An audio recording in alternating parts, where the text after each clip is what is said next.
Hi everyone, welcome back to my channel. It's Charlotte. If you're new here, welcome. I do videos on beauty, fragrance, books, and fitness, and whatever else I want to talk about. Today I just wanted to do a sort of vanity tour of my perfumes that I have over here. But what's special about this one is that these are actually my perfumes that I either have trouble with or that I just haven't been reaching for, and now is the time to reach for them because it's winter.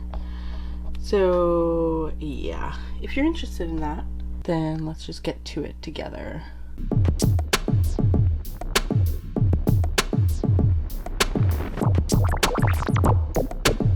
So here we have my little section that I like to call my spicy / patchouli section. And these are all fragrances that I just haven't been reaching for one reason or another, and I will share with you what that reason is. Okay, so over here we have Kat Von D's Sinner, and this is a patchouli, warm patchouli scent, and it's a good scent for winter, as I said, and it's very nice and sweet and very inoffensive and very tame compared to a lot of my other scents, but it's very nice. I could, I just need to wear it more often to get to know it better, but yeah, it's relatively new in my collection. So yeah, and of course also the bottle is just like really beautiful, so it's really nice to just see it there on my vanity. Next we have Angel from Mugler Angel Muse, the Eau de Toilette, and this one honestly, I don't know what it is,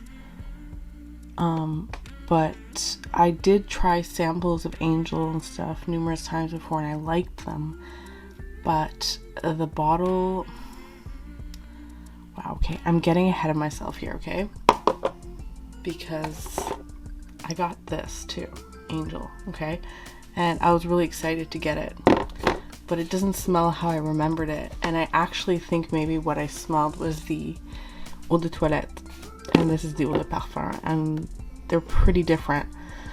Anyway, aside from that, this one is the EDT, and I actually would have preferred the EDP, but actually now I'm starting to think, based on other people's reviews and descriptions of the scents, that really I think it's just the patchouli in here that I'm having a little bit of trouble with.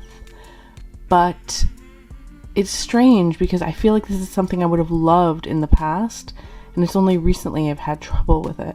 But it could also just be something that's kind of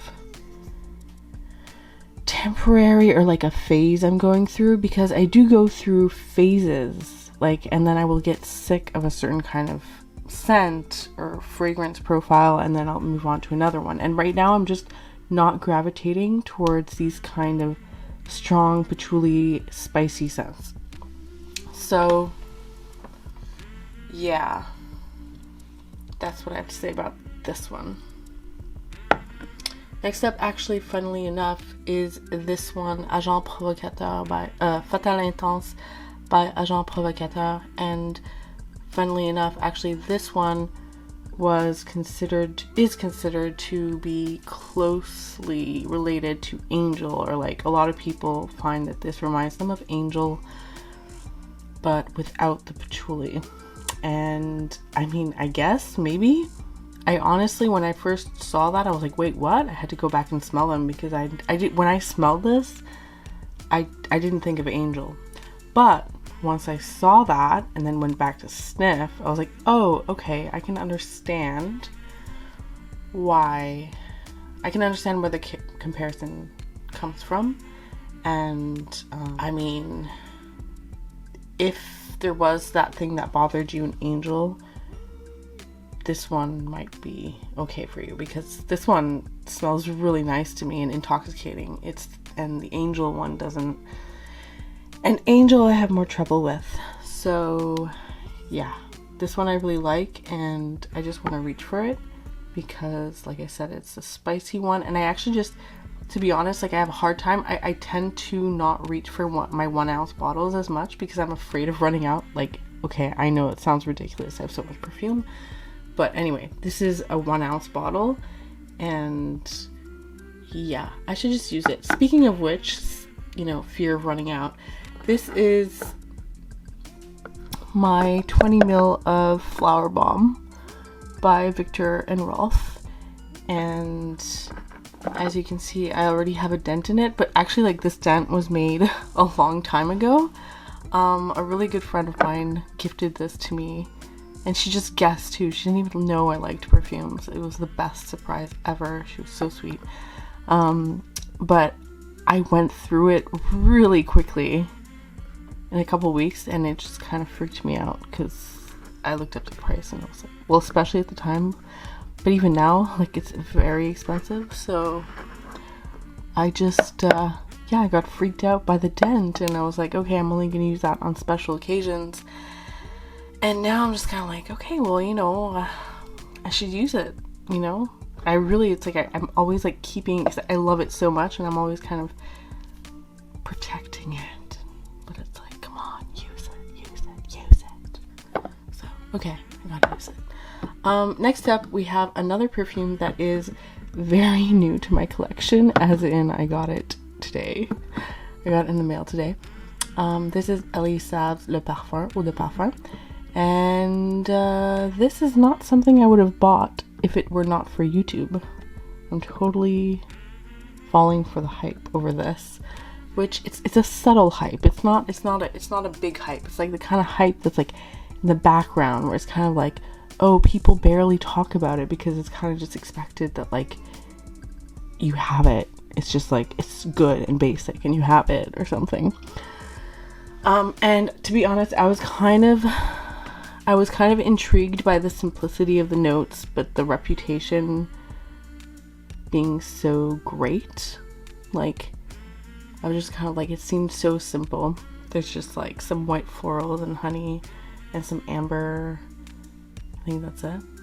Some patchouli. Oh, of course, patchouli. Hello, patchouli. And yeah, so anyway, it's nice. It's extremely potent.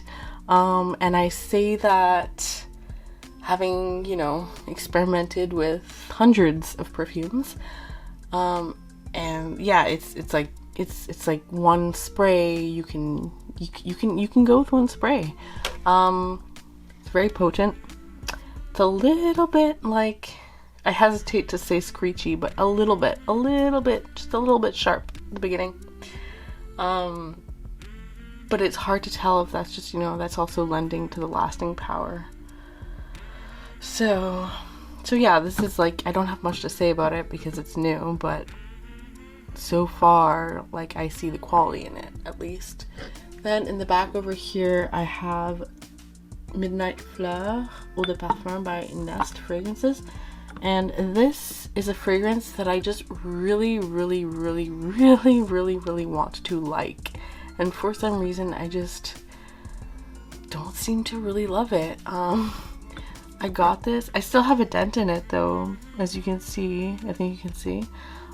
This is a vanilla orchid patchouli amber fragrance. And I got this a couple years ago, and I was at a time when I wasn't really buying, like, where it was a really big deal for me to buy myself this perfume, and so it was a little bit like, I didn't want to accept that I didn't really like it that much, you know what I mean? Because it's not like I had something else to take the disappointment off. So, but the reviews are so good. Like, people love this. So I just feel like I'm just like always wondering why. What is it? Why do I not love it? So yeah, it's not that I don't like it. I just said I don't like it. No, it's not that now I'm smelling. It's not that I don't hate it. It's just there's something in it that feels cloying, or when I say there's this thing in some perfumes that sometimes I feel it's like this weird fuzziness. I don't know what it is, but that's what I feel about that one.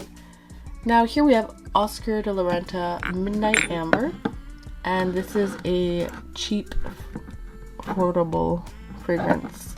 You can get very discounted. I got it for $20, and it's a smooth rose oud patchouli vanilla, and it's really sweet and smooth and well blended and easy to wear, actually, even though it's like sort of a dark scent. It's a day dark scent, if that makes sense.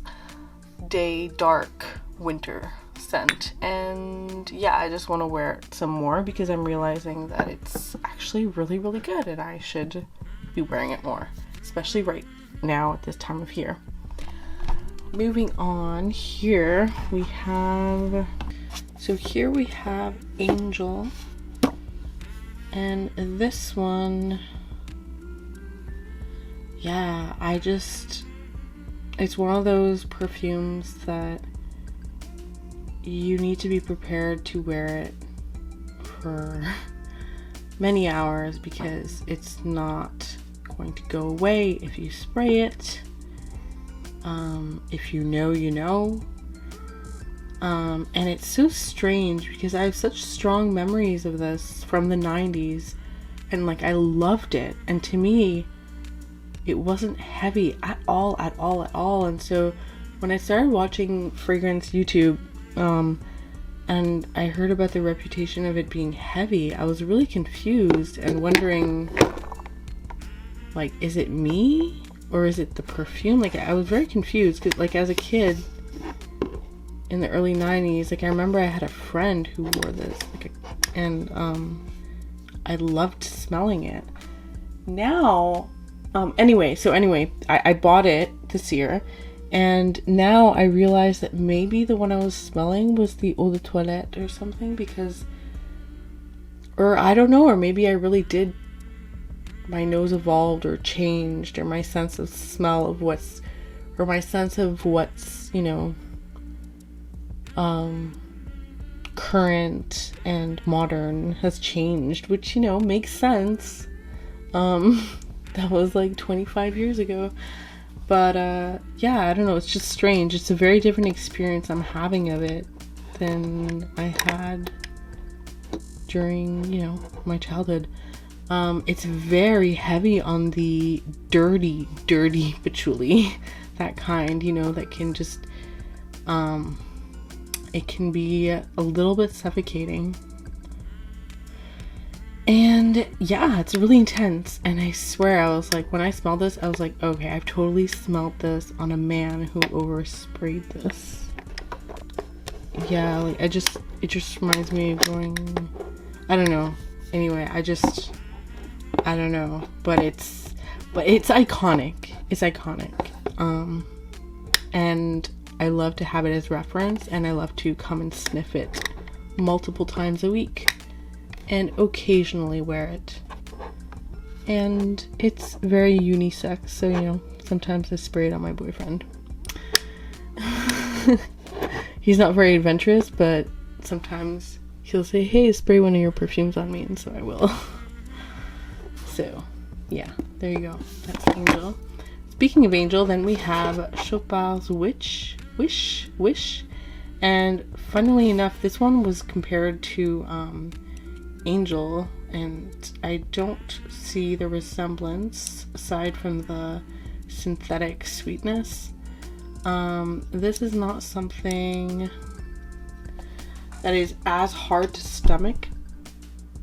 It's not as hard to stomach as Angel, but it is fuzzy. I don't know what that word is. Like, I don't know. For me, it's fuzzy. I don't know how to describe it. But to me, it is fuzzy. And it's very 90s. I know I've smelled this. Like, it reminds me of something in my childhood. I'm sure I smelled this on people. So anyway, one of those fragrances that is just kind of like I want to play around with, but I'm not going to just grab it and go when I know I want to smell great, you know what I mean? Another one that I have a little bit of trouble with is over here, Olympea Legend. Not Olympea, sorry, Olympea Legend. And this one, as you probably already know if you've seen my other videos, I love the other Olympeas. I have the regular and I have the intense, and I absolutely love those other two. They're actually some of my favorite perfumes of all time. This one, however, is very different from those two, and it is a little bit sickening and cloying. It has a very, very prominent plum and apricot note. I'm already not a super big apricot fan, but the combination of the plum apricot with the extreme sweetness, salted caramel, vanilla, it becomes overbearing and Play-Doh-ish in the strangest way, though. Not Play-Doh-ish in like the same way that people get with Hypnotic Poison or those kinds of scents. It's kind of like it's a very strong, strange Play-Doh-ish scent to me. But sorry, like it's a marzipan Play-Doh-ish scent. But see, now that I'm smelling it now, and it's colder now than it was a couple weeks ago, it smells actually kind of interesting, and that's what I thought. That's why I left it out here. I am glad that I got the smaller size because it's not my favorite, but I am excited to try it now that it's very cold, because I think it might be really nice when it's really cold.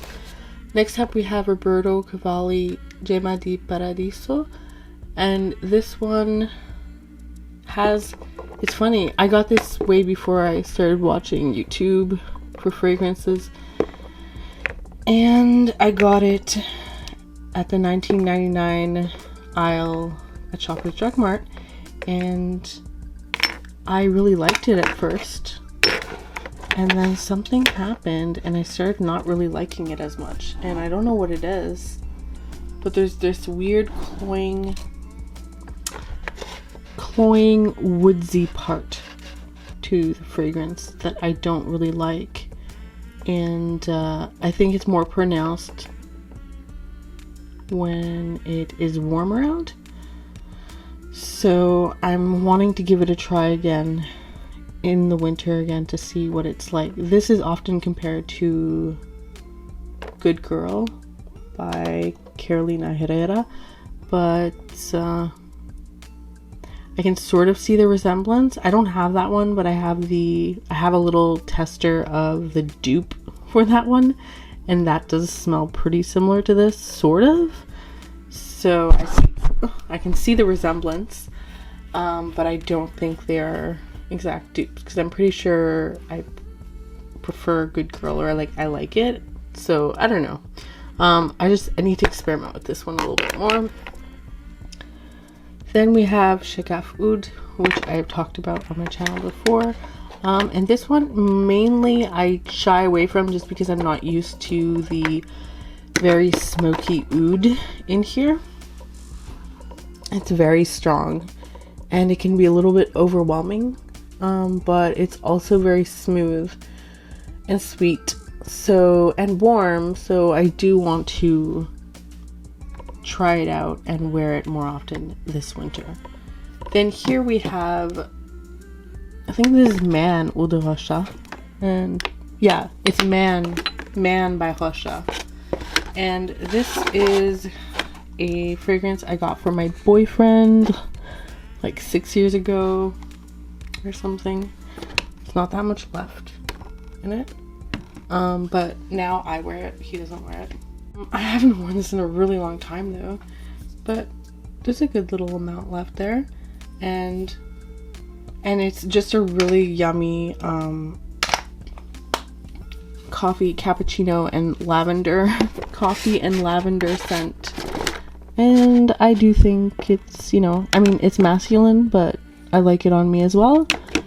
And it's one of the men's scents that I like to wear sometimes. Then in the back here we have Narciso by Narciso Rodriguez, and this is the Rouge, and it's the cube, but it's in a limited edition generous spray bottle, which, oh my god, this one too, like the bottle, the cap, sorry, is really hard. I had to prepare myself there. It's really hard to take off, but and it does have this really strong, smooth, large projection of spray, and this one is very strong, and I just haven't given this one enough of a shot yet. I've not given it enough tries. I need to try it out some more. It's extremely powdery, much more than I thought it would be, in a lipstick kind of way. And sometimes people say lipstick vibe or like a lipstick scent, but it's very faint to me, or like it can be easily interpreted in other ways. But this one's pretty strong on the powdery lipstick to me. I haven't experimented enough with it though to have an opinion on it. I haven't experienced the dry down in detail and all that, and the wear time and all that, so I still want to experiment with it, and I want to make a point of reaching for it, so that's why I have it out here. Next to that we have MAC Lady Danger, I think.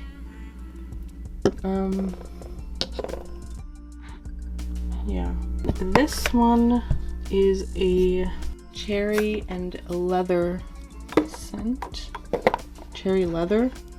And the first time, first of all, I got this at a Winners, so very discounted, and yeah, and the first time that I smelled this, I was a little bit appalled. I was like, oh my god, what is that?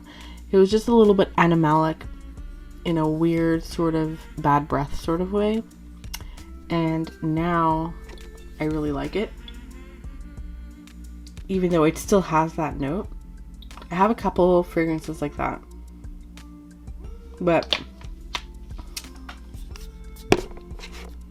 it's actually really good, and I really want to wear it more, and I also think it would be really good to layer with other fragrances. So that's that one. Come over here, these are, again, fragrances that I've not been reaching for one reason or another. And so over here we have Mancera's Instant Crush, and this is extremely potent, like ridiculously potent. I sprayed this on my boyfriend a couple weeks ago, and it's still on, like, I still smell it on that piece of clothing. Just one spray. It's very potent. It's probably the strongest fragrance I have in my entire collection. I really like it, but it's very daring, and it's a commitment, and I want to make a point of getting to know it while we're in isolation, you know, too, while I'm just kind of wearing it around myself. Then we have Armaf's Club de Nuit Intense. This one is here for a similar reason. It's not as strong and potent as the other one. Like, this one I would feel more comfortable wearing, or like, it's not casual, but it feels more casual to me than the other one, in a way. Oh god, I don't know, in a way. This one, again, I just need to wear it some more. Over here I have a 50 ml bottle of Wild Python by Mancera, and I really want to get somewhere out of this one because it's really good. It's a very pleasant surprise. Not that I thought I wouldn't like it, but it actually, like, I preferred it over other ones I thought I would prefer, you know what I mean? So yeah, that one. Speaking of which, this is the one that I'm thinking of that I thought I would prefer, and that is Velvet Vanilla. Velvet Vanilla is an extremely sweet, bubblegummy tuberose with a background of vanilla sort of scent. and I don't really have any other scents like that in my collection, so it's interesting and I like it, but it does make me sneeze, I'm not gonna lie. And one spray is enough, and I would let it air out before I went out for sure. That's Velvet Vanilla, but anyway, I actually ended up liking this one more, which is also a tuberose scent, but it's a little bit more complex and a little sexier to me. Then we have Black Perfecto Eau Florale, La Petite Robe Noire Eau Florale by Guerlain. And this one is a leather and rose fragrance.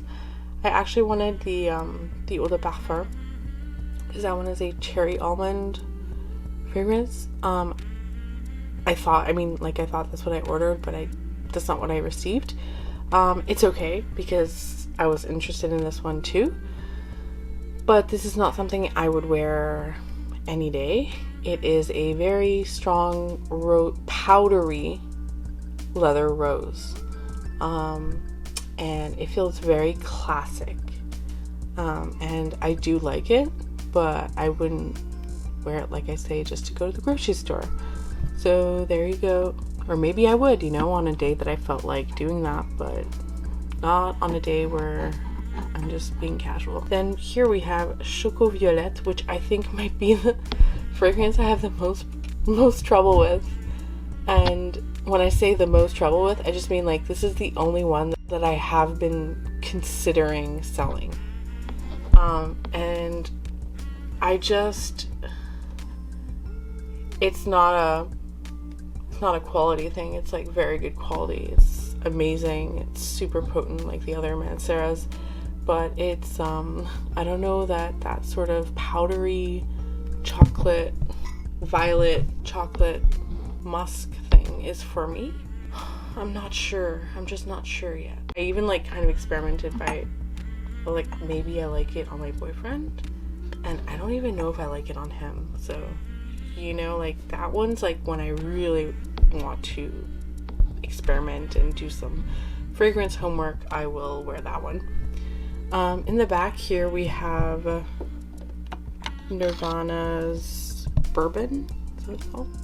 Nirvana's Bourbon, and I have Nirvana Bourbon. I have Nirvana Amethyst as well, which I really love, and I have French Grey. Amethyst is a tobacco scent that I really, really love, and French Grey is a lavender and neroli that I really like too. This is a vanilla oak scent, and you would think that this was the one that I liked the most, and it's actually the one that, it's not that I don't like it, it just, the oak is so strong that I don't even know if it's me right now. So I need to experiment with that one some more. And in the back here we have Prada, the regular Prada Candy, and I really, really like this. This is not at all a sugar bomb to me. This is just like a smooth, kind of mature caramel, and kind of powdery, and yeah, I don't know, it's not sexy at all, but it's not innocent either. It's just it's nice and soothing and comforting and everyday sort of smelling. And then here next to it I have Prada Candy Gloss, and this is a sour cherry scent, flanker of the original Prada Candy, and this is my really fun scent for when I want to experiment, because this, to me, the opening smells exactly like paper towels and pink hand soap, and I have very strong memories of my childhood attached to that scent, so it's very special to me because I never thought that I would find that in a perfume, not by accident anyway. That's a very nostalgic scent for me, so yeah, I want to experiment a little bit more with that. And I also really enjoyed the last time I experimented with these, I actually layered them with the Prada Candy first and the Prada Candy Gloss after, and it was really, really nice. and the dry down was a lot more rich and complex. So yeah. So there you go, everyone. I hope you enjoyed that.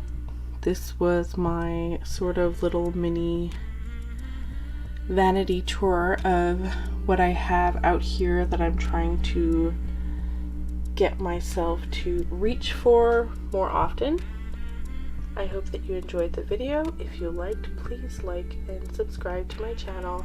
And please, I would love to start a discussion below. I would love to know, what fragrances do you keep in your collection that you like? Because I love these. I really do like these, except for that one that I'm not sure about.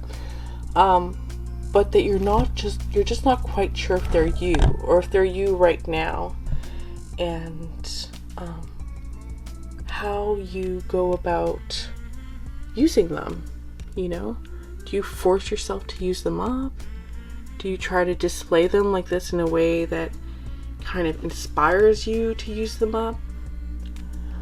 I would love to know.